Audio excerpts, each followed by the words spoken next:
एक बड़ी पुरानी कहावत है, कहते हैं अंधी पीसे पीस ना, कुकुर घुस घुस खात, जैसे मूर्ख जनों का धन अहमक ले जात। कुछ ऐसा ही कुछ हो रहा है क्या? अचानक से रूस ने फ्रांस को दी है बड़ी धमकी।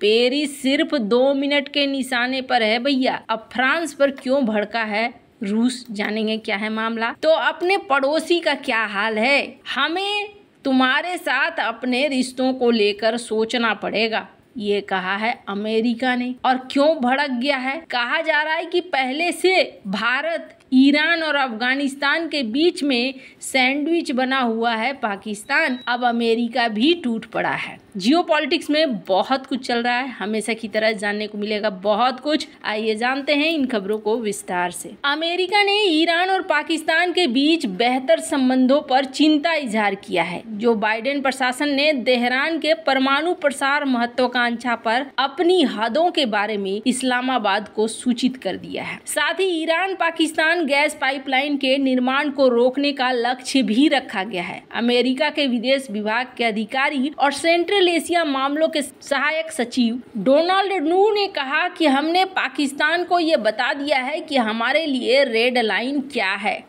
द न्यूज की रिपोर्ट के मुताबिक कांग्रेस पैनल में सुरक्षा मामलों पर तेहरान के साथ पाकिस्तान के जुड़ाव और खास तौर से ईरान के परमाणु कार्यक्रम के बारे में हुए सवाल पर लू ने कहा कि हम इस पर निगाह रख रहे हैं। अगर पाकिस्तान अपने संबंध ईरान के साथ बढ़ाता है तो ये हमारे रिश्ते के लिए बहुत गंभीर होगा। ईरान और पाकिस्तान की गैस पाइपलाइन के संदर्भ में विशेष रूप से इस दौरान सवाल हुए। विदेश विभाग के वरिष्ठ राजनयिक लू ने पैनल को बताया कि प्रशासन पाइपलाइन के विकास पर नजर रखे हुए है। वो इस पाइपलाइन को होने से रोकने के लिए अमेरिकी सरकार के प्रयासों का पूरा समर्थन करते हैं। हम उस टारगेट की दिशा में काम कर रहे हैं। प्रशासन पाइपलाइन मुद्दे पर पाकिस्तानी सरकार के साथ परामर्श कर रही है। लू ने कहा कि मुझे नहीं पता कि ऐसी परियोजनाओं के लिए फंड कहां से आएगा। मुझे नहीं लगता है कि कोई अंतर्राष्ट्रीय दानदाता इस तरह के प्रयास को पैसे देगा।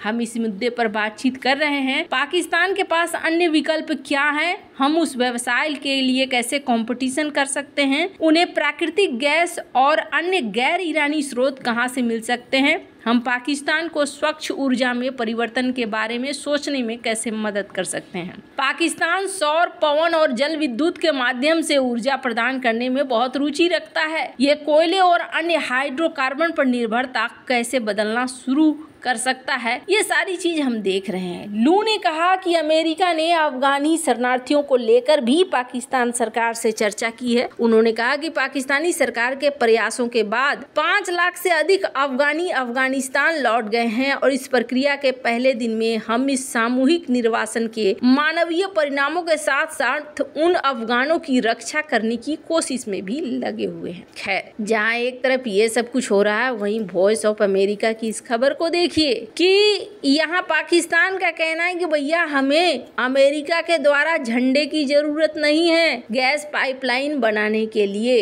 अब इतनी हिम्मत पाकिस्तान के अंदर कहाँ से आ रही है और ये सीधे सीधे पंगा ले रहा है, वो भी ऐसे सिचुएशन में जब कहा जा रहा है कि भारत, ईरान और अफगानिस्तान के बीच में बुरा फंसा है पाकिस्तान और इनके अपने ही अस्तित्व के लिए संकट हो रहा है। इन दिनों 3 तरफ से संकट का सामना कर रहा है। पाकिस्तान की पश्चिमी सीमा पर भारत से दुश्मनी है, उत्तरी सीमा पर अफगानिस्तान से दुश्मनी है और उत्तरी पूर्वी सीमा पर ईरान से दुश्मनी है और तीनों के साथ जो दुश्मनी है वो बराबर चल रही है। उधर तहरीके तालिबान पाकिस्तान ने स्वतंत्र वजीरिस्तान की मांग को लेकर पाकिस्तान के अंदर कहर बरपाया हुआ है। रही सही कसर बलूचिस्तान के विद्रोहियों ने पूरा कर दिया है। ऐसे में पाकिस्तान खुद को भारत, ईरान और अफगानिस्तान के बीच फंसा हुआ महसूस कर रहा है। पाकिस्तान ने अमेरिका के कहने पर अफगानिस्तान में तालिबान को खड़ा किया। इसका प्रमुख मुल्ला उमर को बनाया गया। उमर के अधीन सोवियत संघ से लड़ने वाले सभी मुजाहिदीनों को एकजुट किया गया।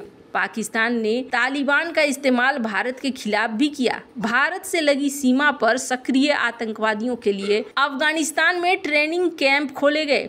हथियारों और पैसों से उनकी मदद की गई। धर्म के नाम पर अफगानों को बहकाया गया, लेकिन अमेरिका में 2001 में हुए वर्ल्ड ट्रेड सेंटर हमले ने सब कुछ बदल कर रख दिया। अमेरिका ने पाकिस्तान की इच्छा के विरुद्ध दबाव डालकर उसे तालिबान के खिलाफ युद्ध में शामिल किया। पाकिस्तान को इस दौरान अमेरिका ने बड़े पैमाने पर हथियार और पैसे दिए। पाकिस्तान भले ही आतंकवाद के खिलाफ इस तथाकथित युद्ध में शामिल रहा, लेकिन उसने पर्दे के पीछे तालिबान की मदद की। 2001 में अफगानिस्तान पर अमेरिकी हमले के बाद से ही तालिबान के शीर्ष नेता पाकिस्तान आ गए और ISI के संरक्षण में कई सालों तक रहे। इस दौरान अफगान तालिबान नाम के एक नए धड़े का जन्म हुआ, जिसे तहरीके तालिबान पाकिस्तान के नाम से जाना जाता है। अब यही तहरीके तालिबान पाकिस्तान के लिए सिर दर्द बना हुआ है। पाकिस्तान का आरोप है कि TTP के आतंकवादी अफगानिस्तान से ऑपरेट हो रहे हैं। इस कारण पाकिस्तान ने अफगान जमीन पर हवाई हमले भी किए। पाकिस्तान अपनी सीमा पर बाड़बंदी भी कर रहा है, जिसे लेकर तालिबान ने कड़ा विरोध जताया है। दोनों देशों के सुरक्षा बलों के बीच सीमा विवाद और हवाई हमले को लेकर कई बार सैन्य झड़प भी हो चुकी है।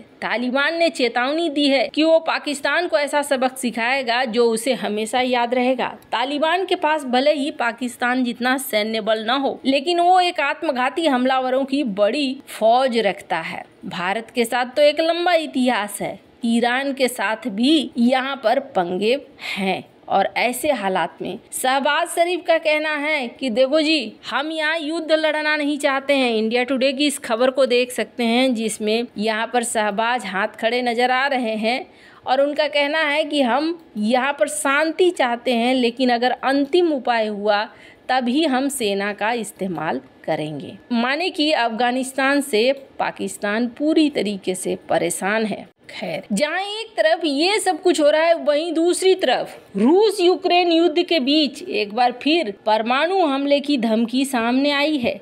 पुतिन के एक करीबी ने दावा किया है कि वो 2 मिनट में ही पेरिस पर न्यूक्लियर हमला कर सकते हैं। ये फ्रांस के लिए अब एकदम नई धमकी है। ड्यूमा के उपाध्यक्ष, ड्यूमा कहा जाता है रूसी संसद को, इसके उपाध्यक्ष हैं प्योत्र टॉल्स्टॉय। इन्होंने यूक्रेन में फ्रांसीसी सैनिकों के हमले की स्थिति में पेरिस पर परमाणु बम गिराने की संभावना जताई। मैक्रोन ने हाल ही में चेतावनी दी थी कि अगर पुतिन कीव पर एक और भीषण हमला करते हैं तो वो यूक्रेन की सीमा पर सेना भेज सकते हैं। फ्रांस को जवाब देते हुए टॉल्स्टॉय ने नाटकीय अंदाज में एक धमकी जारी की। फ्रांसीसी नेटवर्क BFM के साथ एक इंटरव्यू में उन्होंने पुष्टि की कि रूस पेरिस पर परमाणु हमले की संभावना की गणना कर चुका है। उन्होंने संभावना जताई कि रूस से दागा गया एक मिसाइल 2 मिनट से कुछ ज्यादा समय में फ्रांस की राजधानी तक पहुंच सकता है। टॉल्स्टॉय ने इसे उचित ठहराते हुए कहा कि रूस के लिए ऐतिहासिक रूप से देश की सुरक्षा सुनिश्चित करना महत्वपूर्ण है। फ्रांस सहित नाटो देश रूसी सीमाओं के आसपास मिसाइलें तैनात करते हैं।